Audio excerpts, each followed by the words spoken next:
Je suis Frédéric Sichler, je viens au festival depuis très longtemps et surtout j'ai exercé des responsabilités musicales dans le passé assez importantes. J'ai dirigé la maison Erato et après je me suis tourné vers le cinéma. Voilà. Voilà. Alors vous avez connu Marc Chisson comment?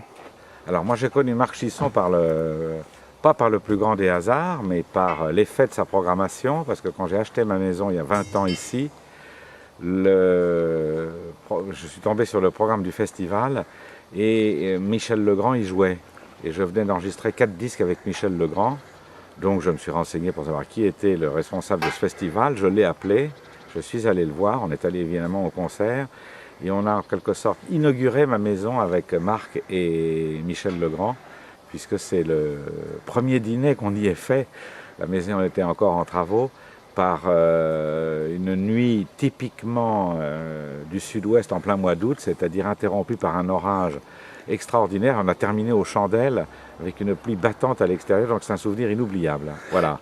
Michel Legrand qui est revenu à Montpazier là, il y a 2 ans avec Nathalie Dessay. Hein. Qui est revenu, et puis dans les artistes avec qui j'ai travaillé, Martial Solal est venu, et puis Michel Portal va venir, et puis Syrinx est venu, et puis Brigitte Angerer, et notre regretté ami. Voilà, donc beaucoup des gens avec qui j'ai travaillé sont venus au festival. Et chaque fois que je suis ici en période de festival, je viens toujours au moins 3 ou 4 fois. Alors votre association avec Émir Kusturica, c'est pas seulement la musique, c'est le cinéma aussi. Non, alors avec Émir Kusturica, c'est le cinéma et pas la musique au départ, parce que j'ai dirigé Studio Canal pendant 5 ans. Et à cette époque-là, j'ai coproduit, parce que produit, c'est Émir qui produit ses propres films, La vie est un miracle. Voilà.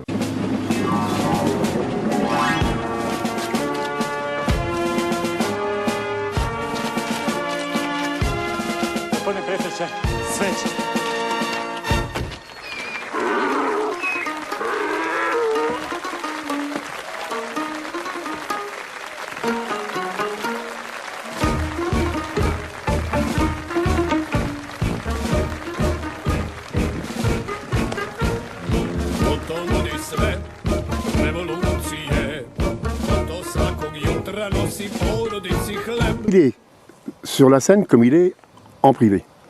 Non, mais d'abord c'est un artiste. C'est la définition même d'un artiste, c'est qu'il n'est pas le même en privé et sur la scène. Il n'y a pas d'exception à la règle. Donc il est 2 fois artiste. Il est artiste, on va dire créateur comme metteur en scène et scénariste de ses propres films. Et de l'autre côté de l'écran, si on peut dire, à la fois physiquement quand il se produit avec son groupe et comme acteur dans les quelques films où il a joué. Donc, non, par définition, c'est pas du tout le même à la scène et physiquement, mais il y a des points qui sont communs. D'abord, c'est dans la vie privée aussi, on va dire, un chef de bande et un chef d'équipe. Il y a tout son monde autour de lui, sa femme, son fils, les copains. Moi, quand j'ai dîné à Belgrade avec lui, le guitariste qui était là l'autre jour était là à dîner. Donc, il fait partie de ces gens qui vivent, j'aime pas le mot tribu, mais qui ont un environnement qu'il a créé et de gens fidèles qui l'accompagnent dans son parcours depuis plusieurs dizaines d'années. Ça, c'est une certitude. Et comme tout artiste, c'est aussi quelqu'un qui, dans le privé, est quelqu'un d'inquiet et de tourmenté. Ça sort pas de n'importe où, ce qu'ils font. Donc, la partie privée, c'est la partie de réflexion, la partie de travail et pas la partie d'exubérance face au public. C'est ce qu'on prépare à ce moment-là. Est-ce que vous diriez qu'il est unique ou est-ce qu'il a des gens qui vont le suivre ou qui l'ont suivi? Non, à ces niveaux-là de talent, moi j'ai eu la très grande chance dans cette période Studio Canal, avant j'en ai eu plein d'autres, mais dans cette période Studio Canal de travailler avec, entre autres, 2 artistes et assez quotidiennement d'exception, qui sont David Lynch et Émir Kusturica. Donc je dirais qu'il y a, avec des tempéraments extraordinairement différents et des approches créatives de leur travail aussi très différentes, il y a des points très communs entre les deux. C'est des artistes absolument uniques qui n'ont personne devant et qui n'auront personne derrière. Mais c'est vrai de tous les très grands artistes à ce niveau-là, c'est vrai de tous les écrivains. Alors, il y a des gens qui imitent plus ou moins, de même qu'il a en cinéma, quelque part, et sur le plan artistique, quelque part, des très grands anciens qui inspirent son œuvre. Pour en citer deux, on pourrait dire que sur le plan strictement créatif, probablement, il y a un côté slave qui est proche de quelqu'un comme Gogol, et sur le plan cinématographique, dans l'exubérance, il y a quelqu'un qui n'est pas loin non plus de Fellini. Donc, si on trace le passé, on voit bien où sont les sources, parce que les artistes, c'est pas une génération spontanée. Ils s'imbibent du passé, de l'environnement, et puis c'est leur génie créateur qui font qu'ils restituent quelque chose de tout à fait unique. Et quand je fais le parallèle, qui est pas un parallèle de personnalité comme je l'ai dit, le parallèle artistique entre Kusturica et Lynch, c'est aussi des gens qui, par besoin interne, touchent à d'autres domaines que le domaine pour lequel on les a connus en premier. Dans un cas, la mise en scène, dans un cas, pour Emir Kusturica, c'est la musique. De l'autre côté, pour Lynch, c'est la photographie, la peinture et la musique également, puisqu'il a également son groupe.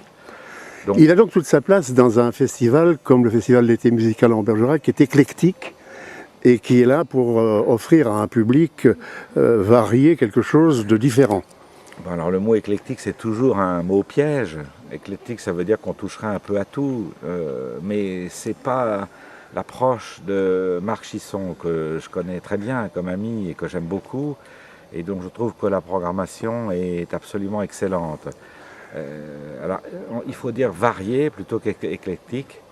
Varié dans le sens où il essaie de toucher principalement à 4 genres: la musique classique traditionnelle, le jazz, la variété de très haut de gamme et la danse, en apportant à chaque fois à un public qui ne trouve pas ça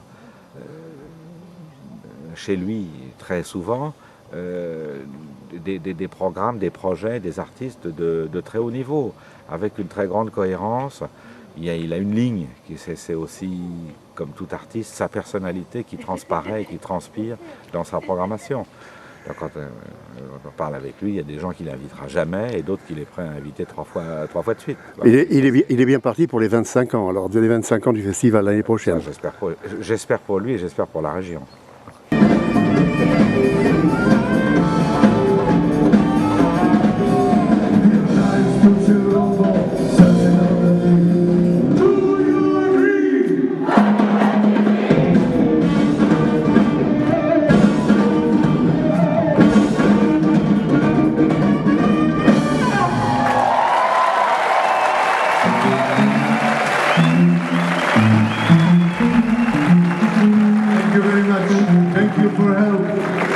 And I need the girls on the stage to stay, girls, not the men.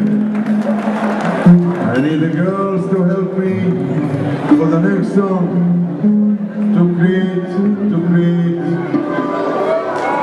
to create dancing session.